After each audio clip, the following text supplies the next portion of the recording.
इसी इलाहाबाद में नाकाम कैरियर और नाकाम मोहब्बत समेटकर जब मैं उत्तर प्रदेश के दूसरे कोने में पहुंचा तो इसी इलाहाबाद के लिए मैंने कभी यह भी कहा कि ये दिल बर्बाद करके इसमें क्यों आबाद रहते हो, कोई कल कह रहा था तुम इलाहाबाद रहते हो।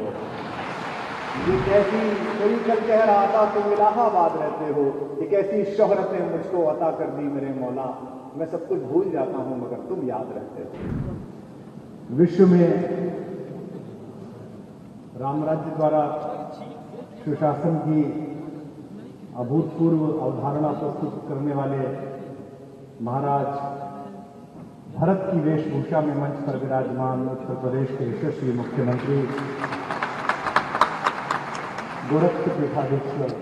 आदरणीय योगी आदित्यनाथ जी, भारत के ज्ञान दीपों में से एक प्रमुख इलाहाबाद विश्वविद्यालय के कुलाधिपति श्री चौहान जी, इस परिसर को अपनी मेधा और अपने मातृवत संस्कार से क्रांति से शांतिपूर्ण प्रयोग की तरफ ले आए कुलपति आदरणीय डॉक्टर संगीता जी, मंच पर उत्तर प्रदेश शासन के दोनों मंत्री और मेरे आत्मीय मित्र श्री स्वतंत्र देव जी, भाई नंदी जी और समग्र बैठे हुए इस क्षेत्र के महनीय नागरिकगण और भारत के भविष्य को संकल्पना देने वाले मेरे साथी छात्रगण छात्राएं यहाँ पर बैठे हैं। सबसे पहले तो मैं जिनको सम्मान मिला है और जिन्होंने पदक प्राप्त किया है उन सबको बहुत शुभकामनाएं देता हूं और विशेष रूप से उल्लेखनीय ये था कि 9 सम्मान में से 8 बच्चियां थीं।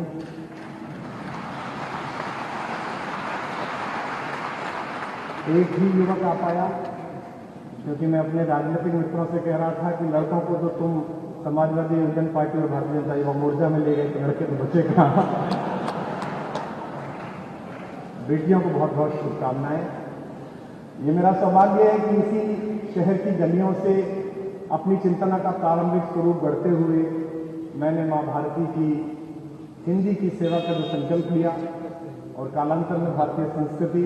सनातन धर्म और आध्यात्मिक चेतना के प्रसरण के लिए जो यत्किंचित में कर सका,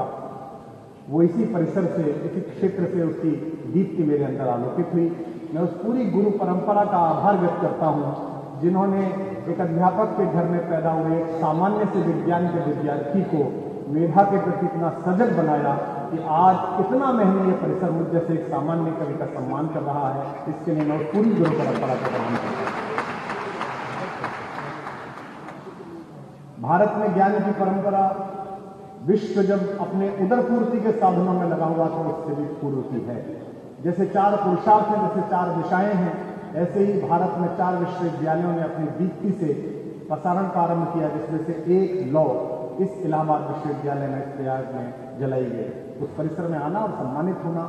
बहुत गौरव का क्षण है। विशेष रूप से एक ऐसे व्यक्तित्व द्वारा यह सम्मान या उपाधि प्राप्त करना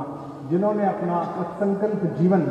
भारत के लिए, मां भारती के लिए, सनातन धर्म के लिए और युग धर्म के लिए समर्पित किया है। मैं उन आदरणीय मुख्य अतिथि के लिए आभार व्यक्त करता हूं। जब आप सम्मानित होते हैं या आपको कोई उपाधि मिलती है या पुरस्कार मिलता है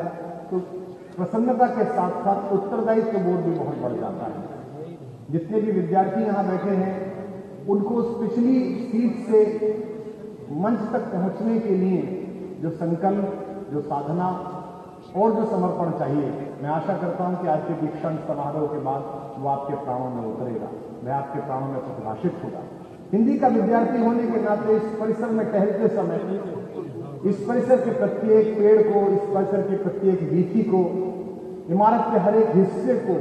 छूने का और प्रणाम करने का मन करता है, क्योंकि जिनको पढ़कर, जिनकी शैली में रचकर, जिनका अनुसरण करके यहां तक पहुंचने का मन हुआ है, हिंदी के सभी तीर्थ पुरुष इसी विश्वविद्यालय के परिसरों में टहले हैं। यहीं से हिंदी की कविता का संस्कार हुआ है। जब कभी सामने बैठे हुए हमारे मित्र हिंदी की मंचीय कविता के महंगे हो जाने का ताना मारते हैं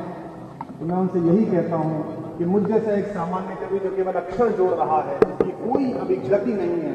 जो एक पंक्ति के योग्य भी नहीं हुआ है, कहीं ना कहीं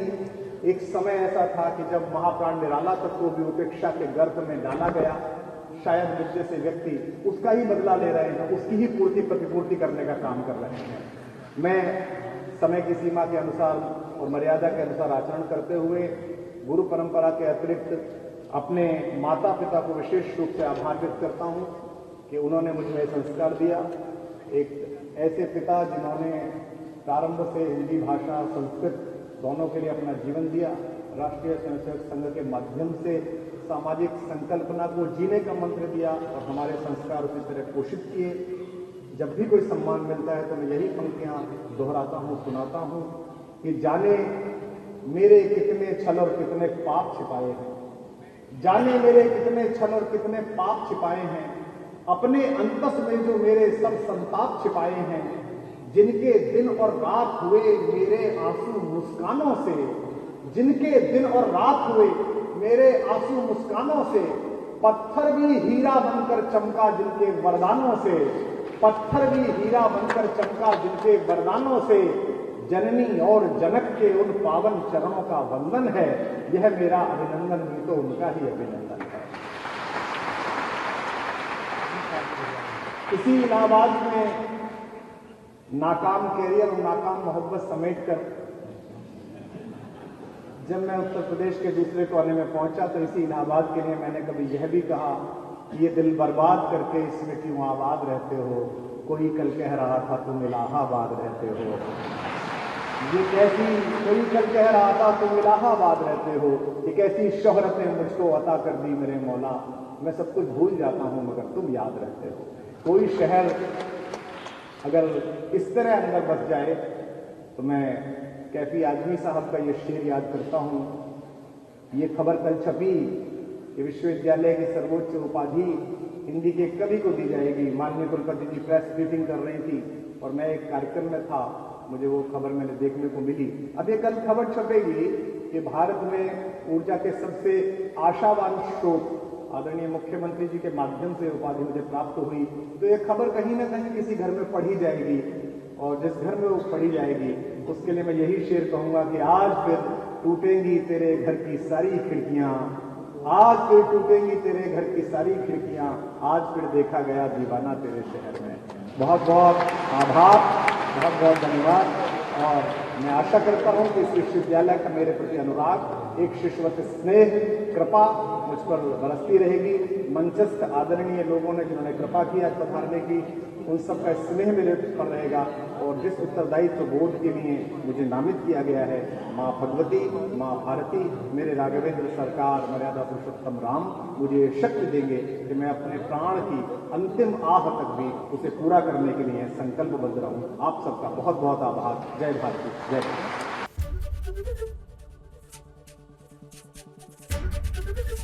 एबीपी गंगा, खबर आपकी, जुबान आपकी।